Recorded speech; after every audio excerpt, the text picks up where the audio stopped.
Four movements, spontaneous movement of protesting women in Afghanistan, Afghanistan Women's Justice Movement, Afghan Women's Freedom Movement, Progressive Forces of Afghanistan Movement have risen from the ashes of humiliation, imprisonment, torture, and years of forced silence to declare with a loud and unwavering voice. The Afghan woman is no longer an instrument of obedience nor a silent victim of misogynistic systems.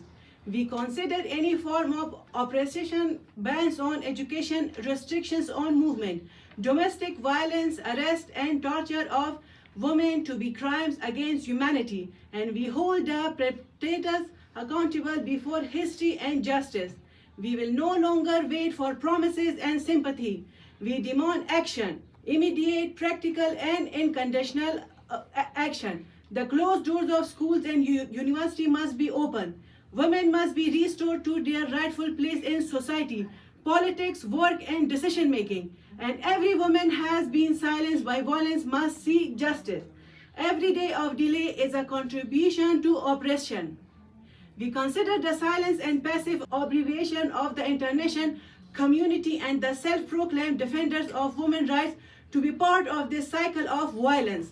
The world cannot draw inspiration from our suffering while escaping its responsibility. The time has come for support for Afghan women to move behind slogans and turn into real pressure, sanctions against misogynistic structures, and direct support for victims.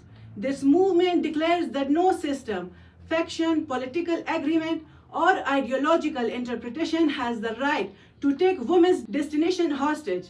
The Afghan women as an independent existence and her human rights are neither a favor from anyone nor a negotiable privilege. We fight not for concessions but to reclaim our natural right to live and freedom.